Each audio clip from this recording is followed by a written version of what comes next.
and Corinne have said to one another, honey, I love you so much. It's time we get the government involved. Seriously though, thank you all so much for joining us. Jesse and Corinne have asked that this be a fun ceremony. So we're here to have a good time these next few minutes while we get this hitching done. Then we'll all have some more fun when we get to the reception. Without further ado, this thing ain't gonna start itself, so let's get to it. We hold marriage up as a tradition in this country. And we've debated over a lot in the last few decades, but at the end of the day, why do we do it? I made the joke in the intro about loving each other so much, we're gonna get the government involved. But is that all it really is? Of course it's not. It's a tradition. And yes, we change traditions all the time, and we keep the essence of those traditions alive in their new forms. So nowadays, marriage isn't what it used to be when Ralph Crampton promised to knock his loving wife Alice straight to the moon night after night back in the 50s. Jesse, you're definitely not allowed to do that at all. Neither are you, Corinne.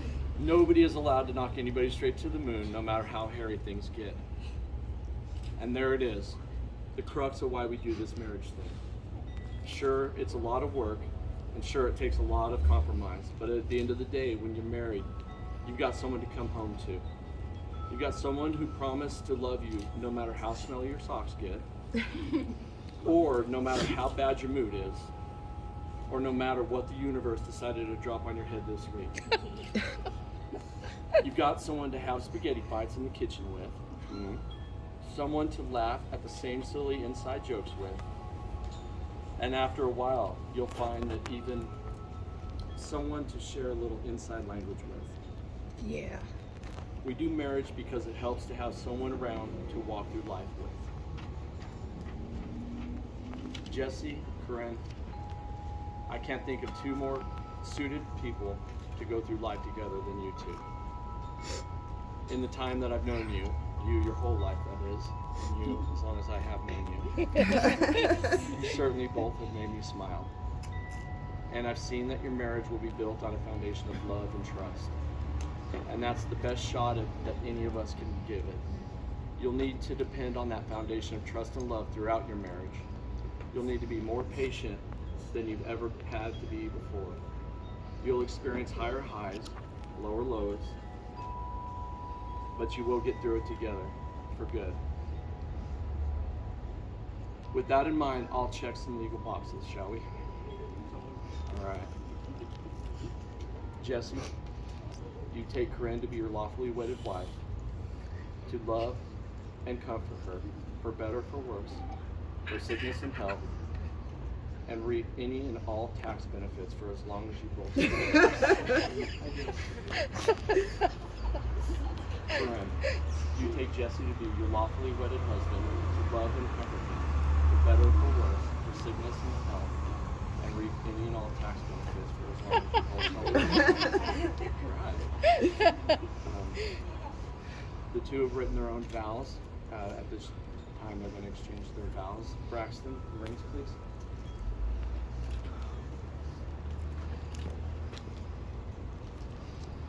Corinne will start. Ooh, okay.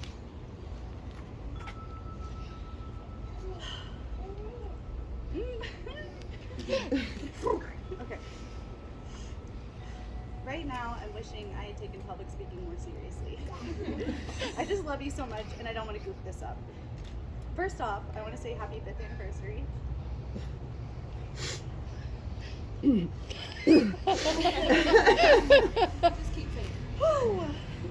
There's nobody I would rather have been next to these last 5 years. One of the things I love most about us is the way we do our own thing side by side, just because we want to be close to each other.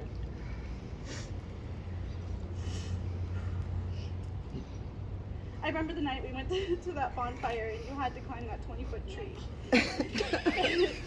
You wanted to Tarzan down, and I told you not to.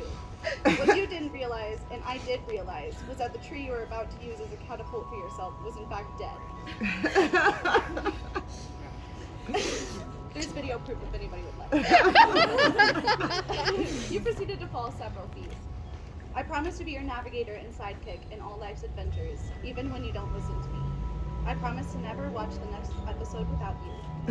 I promise to prove to you you're deserving of love for the rest of our life. I vow to stand by your side when the zombie apocalypse comes. And should you be turned into one, I promise to let you bite me, so I can be one as well, and therefore be by your side forever. Great. Wait, Anna, the ring. Oh. The ring. Ring? No.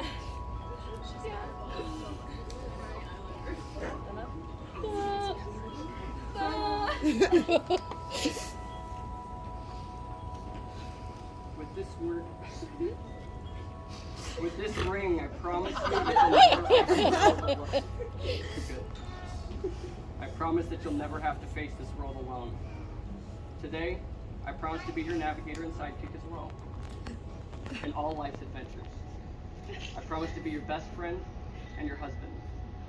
I promise to love you for who you are and for who you are yet to become. I promise to be patient and remember that all things between us are rooted in love. I promise to nurture your dreams and help you reach them.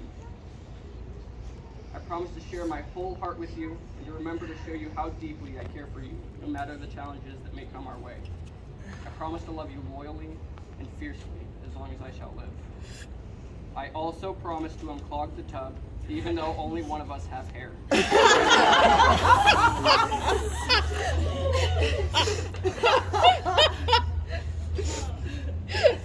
I have never been more certain of a decision than wanting to spend the rest of my life with you. You can give the book to Colby.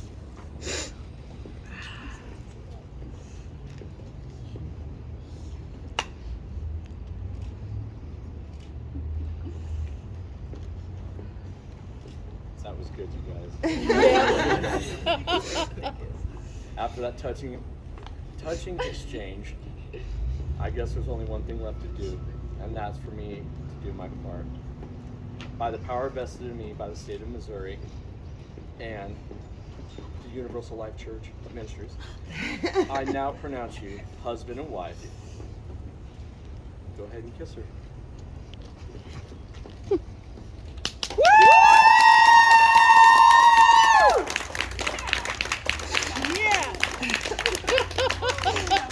Ladies and gentlemen, it gives me great pleasure to present to you Mr. and Mrs. Conboy. Yeah!